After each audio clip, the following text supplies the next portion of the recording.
driving instructor at the Bark River International Raceway. So we've done other videos on the instructor using road courses. So this is the first one we're doing where we're looking at an off-road track. And there are some great features in the driving instructor which make looking at off-road tracks really, really useful.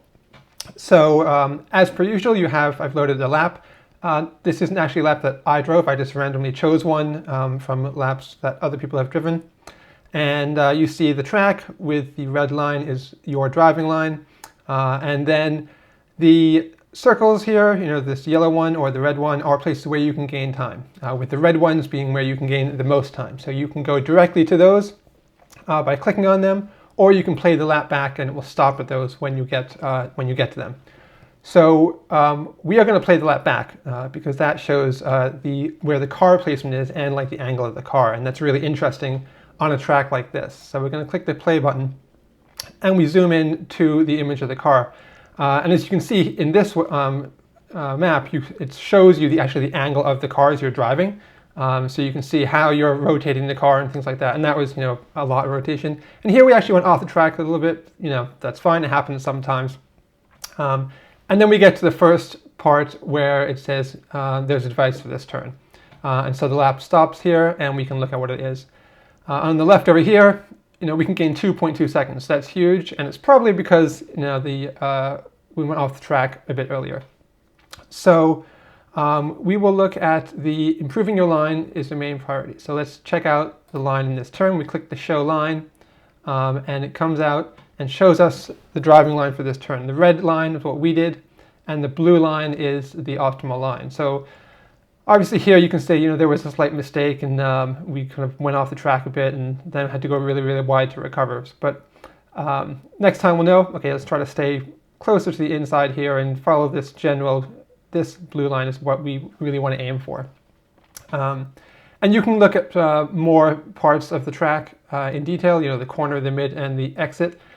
But for this, I wouldn't really bother with those at this point. I would just, next time around, avoid this error of going off the track and then come back and look and see what else is there.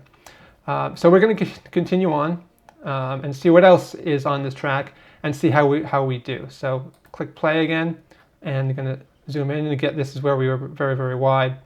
And if you ever forget where you are on the track, you can go over here, and this little square here shows you where you are on the track as you go around. And again, you can see the car is sliding around, which is excellent, what you want to do. And it gives you a really good idea of how far you're sliding and how much you're sliding. And again, this one, so this was a yellow circle. So this is, you can gain time, but it's not one of the main priorities of what you should look at. You can gain 0.3 seconds, and improving the line is the main priority. In these, the dirt tracks, most of the time it's going to be the line, which is going to make the difference. So let's check out the line in here and see what's going on. And again, the red line is us, and the blue line is the optimal. So basically it just says that we're going too far out. We stay more in the middle of the track at this point. And that's a bit faster. So we're going to continue on, and we'll see how we do in the next few turns. And again, this is really useful to see how the car slides around and how much steering input you're doing, because the front wheels actually do turn in the model here. And you can see how the car is drifting around the turn and whether you're doing a good job in keeping it consistent, because you don't want to be sliding all over the place, but you want the angle to be consistent all the way around. So this is another one. We can gain 1.3 seconds, and improving our line is the main priority. So we're definitely going to look at that. So we'll click the show line button.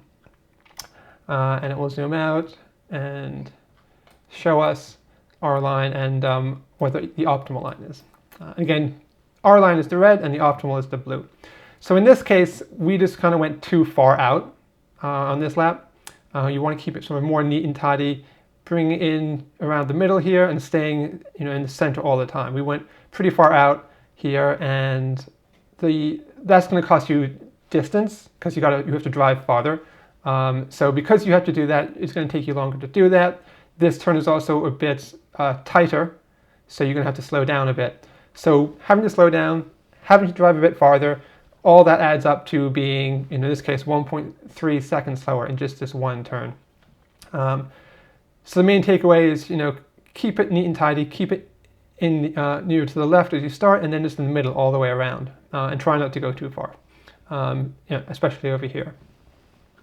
So let's continue on as we get near the end of the lap, or actually about probably 3/4 of the way through the lap at this point. And as I mentioned before, even if you don't lose time, it's good just to watch these laps, especially on the dirt tracks, because you get a really good idea of how the car is moving around. And then this one is another red one, which again, the red circles are the ones where you can gain the most time. So we're going to look at that. In this case, it's only 0.4 seconds, but still 0.4 seconds is good. And again, it's the line. So let's look at our line for the whole turn and see what's going on. This one is much more accurate, as it's not as off as some of the other ones are, but basically it's just don't let it drift quite as wide on the exit, and then that will set you up better for the next turn. So we'll continue, and we're coming to the next turn, going around here again. You can see how the car moves around, and it's kind of bobbing around a little bit. It's not completely consistent, but that sometimes happens. And again, 0.4 seconds in this turn, so let's see how we're doing. And again here, it's our line. We're pinching this corner. We're starting about the right place, but then we turn in harder than we need to, and we don't let the car drift out as much. And so that is going to cost us some speed here because we have to turn the car a bit tighter. This is the blue line is a smoother angle than the red one. So next time, just on this corner, try to go a bit closer to the edge. We'll continue on. And again, if you forget where you are, you can look over here on the left side on the map, and it has the little green square of where you are on the whole track. And we'll skip that turn for the moment. So we continue on almost to the end of the lap here. And then we come up and finish the lap. So I'm going to zoom back out. And the main takeaway on this is this first turn, second turn, don't, go off track, and then that will gain a ton of time. And then this turn up here, don't let it go so far out. So keep it more in and neat and tidy.